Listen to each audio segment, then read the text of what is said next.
Hello दोस्तों, नमस्कार। आपका हमारे यूट्यूब चैनल पर स्वागत है। आइए देखते हैं सीटेट से संबंधित प्रैक्टिस सेट। तो चलिए शुरू करते हैं। खेल जो हम खेलते हैं प्रकरण के शिक्षण में शिक्षार्थियों की अधिकतम भागीदारिता के लिए निम्न में से कौन सी शिक्षण युक्ति अधिक प्रभावी होगी? तो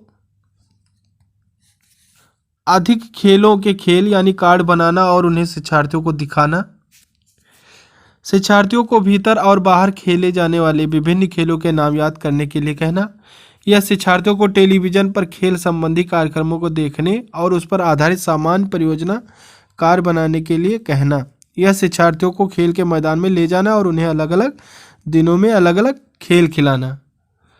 तो यही हमारा सही उत्तर हो जाएगा, यानी शिक्षार्थियों को खेल के मैदान में ले जाना और उन्हें अलग अलग दिनों में अलग अलग खेल खिलाना।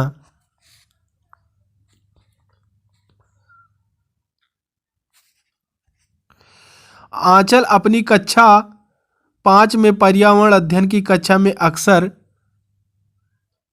गहन जांच यानी पड़ताल वाले कल्पना परक प्रश्न पूछती है। उसके द्वारा इस प्रकार करने का उद्देश्य सुधार करना है संवेगात्मक कौशलों में, या चिंतन कौशलों में, या बोलने संबंधी कौशलों में, या अवलोकन कौशल में। बताइए। तो यह चिंतन कौशलों में यानी चिंतन कौशल इसका राइट आंसर हो जाएगा।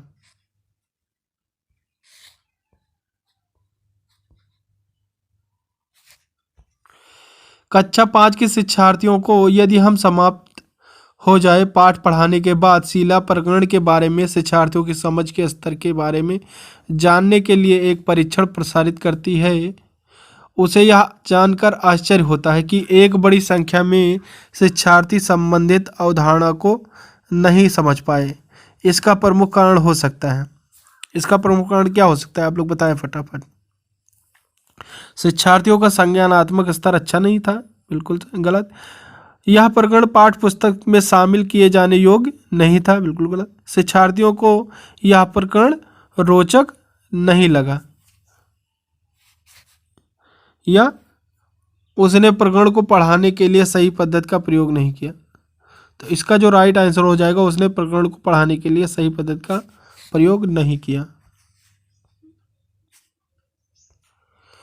कक्षा 5 की पर्यावरण अध्ययन की पाठ्य पुस्तक के एक पाठ में सर्वेक्षण और लेखन पर एक भाग का मुख्य उद्देश्य है शिक्षार्थियों को अवसर उपलब्ध कराना कि वे चीज़ों को खोजें और सीखें। विषय की आधारभूत अवधारणाओं को सीखने में शिक्षार्थियों की मदद करना, शिक्षार्थियों के व्यवहारिक कौशलों में सुधार करना, या शिक्षार्थियों की सामान्य जानकारी का आकलन करना। तो इसका जो मुख्य उद्देश्य हो जाएगा शिक्षार्थियों को अवसर उपलब्ध कराना, उन्हें अवसर उपलब्ध कराना होगा आपको, और चीज़ों को खोजें और सीखें उन्हें देना चाहिए।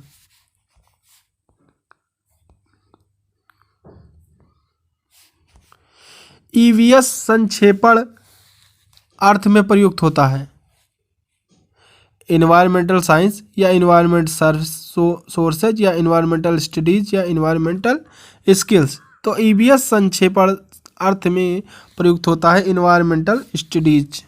ऑप्शन 3 आपका राइट आंसर हो जाएगा।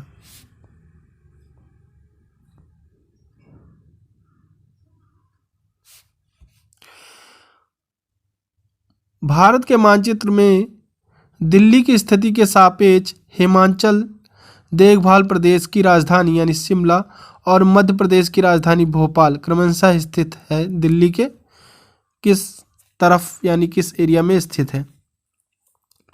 दक्षिण पश्चिम और दक्षिण पूर्व में, उत्तर और दक्षिण में, दक्षिण पूर्व और उत्तर पश्चिम में, उत्तर पूर्व या उत्तर पश्चिम में। तो यह उत्तर और दक्षिण में स्थित है। ऑप्शन 2 आपका राइट आंसर हो जाएगा। निम्नलिखित में से कौन सा प्राथमिक स्तर पर पर्यावरण अध्ययन के शिक्षण का उद्देश्य नहीं है? ऑप्शन है शिक्षक कक्षा कक्ष में कड़े अनुशासन को सुनिश्चित करे। बच्चों को प्रश्न पूछने के लिए आवश्यक अभिप्रेरित करना चाहिए। बच्चों को अपने निकटतम परिवेश से परिचय प्राप्त करने के लिए अवश्य अभिप्रेरित करना चाहिए। या कक्षा कक्ष में होने वाले अधिगम को विद्यालय के बाहर की दुनिया के साथ जोड़ना चाहिए। तो शिक्षक कक्षा कक्ष में कड़े अनुशासन को सुनिश्चित करना चाहिए, यही हमारा राइट आंसर हो जाएगा।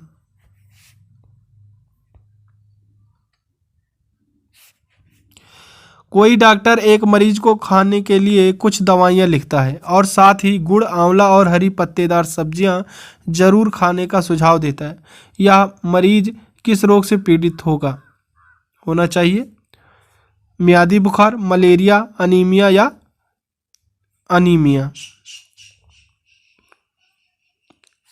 तो यह अनीमिया से पीड़ित व्यक्ति है।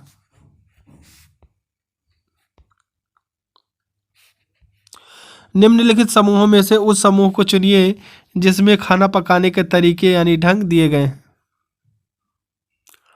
सेक कर, उबाल कर या बेल कर, तल कर, भिगो कर, भून कर, सेक कर, तल कर या भून कर। ऑप्शन 3 आपका राइट आंसर हो जाएगा। रेगिस्तानी ओक एक पेड़ का नाम है जिसकी जड़ें उस गहराई तक जमीन में भीतर जाती हैं जब तक कि पानी तक न पहुंच जाए।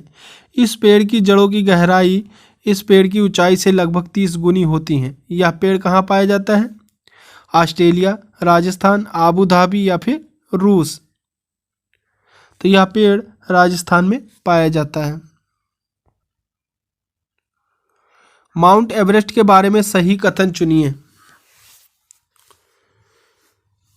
यह नेपाल का भाग है और इसकी चोटी की ऊंचाई 89 किलोमीटर है। 8900 किलोमीटर गलत है। यह भारत का भाग है और इसकी चोटी की ऊंचाई 9850 मीटर है। यह भी गलत आंसर, यह भारत का भाग नहीं है।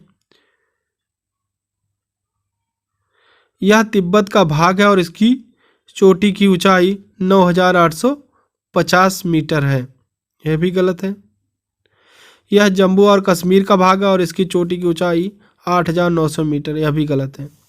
तो इसका जो सही आंसर होगा यह नेपाल का भाग है और इसकी चोटी 8900 मीटर है लगभग।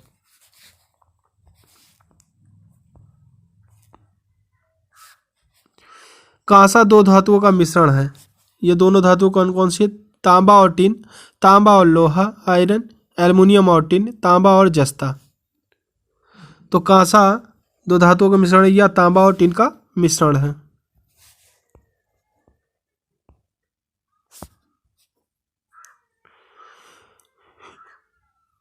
कुछ पक्षी हमारी तुलना में 4 गुनी अधिक दूरी तक देख सकते हैं। ये पक्षी हैं बाज, कबूतर, तोता, बिल्कुल नहीं, चील, बाज, गिद्ध।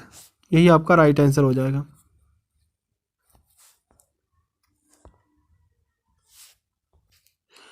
शालिनी कक्षा के शिक्षार्थियों को पोषण पर आधारित प्रकरण से परिचित कराना चाहती है। उन्हें पोषक तत्वों से भरपूर विभिन्न प्रकार के भोजन उदाहरण देने चाहिए। विभिन्न प्रकार के भोजन को प्रदर्शित करने वाले चार्ट का प्रयोग करना चाहिए। शिक्षार्थियों से कहना चाहिए कि वह अपने अपने टिफिन बॉक्स खोलें, उसके तत्वों का अवलोकन करें और उसके बाद उन्हें व्याख्या करनी चाहिए। तो यही आपका राइट आंसर हो जाएगा।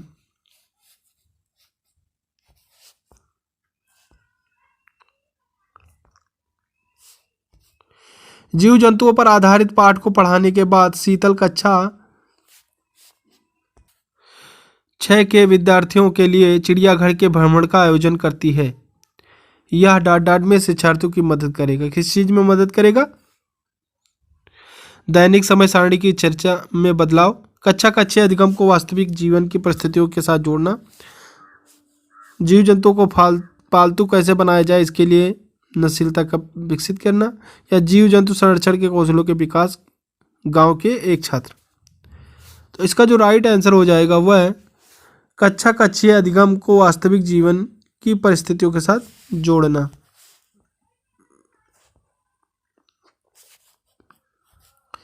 किशोरों में द्वंद्व उभरने का प्रमुख कारण है।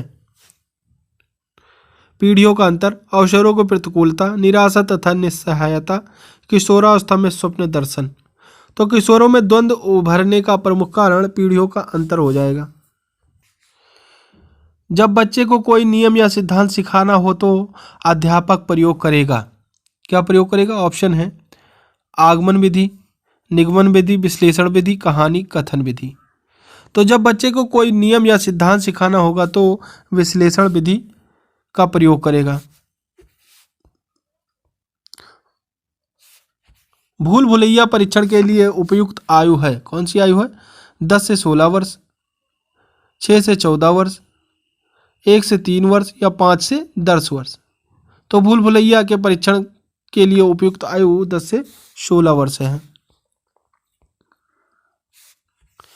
छोटी कक्षाओं में शिक्षक की सबसे महत्वपूर्ण विशेषता है पढ़ाने की उत्सुकता, धैर्य व दृढ़ता, शिक्षा विधियों का ज्ञान, मानक भाषा का ज्ञान। तो इसका जो सबसे महत्वपूर्ण विशेषता हो जाएगा वह है पढ़ाने की उत्सुकता हो जाएगा। तो आई होप आपको हमारा यह प्रश्न पसंद आया होगा। अगर आपको हमारा यह प्रश्न पसंद आता है तो प्लीज़ आप इसे लाइक शेयर कमेंट जरूर करें और चैनल पर नए हैं तो सब्सक्राइब करना बिल्कुल ना भूलें। Thank you.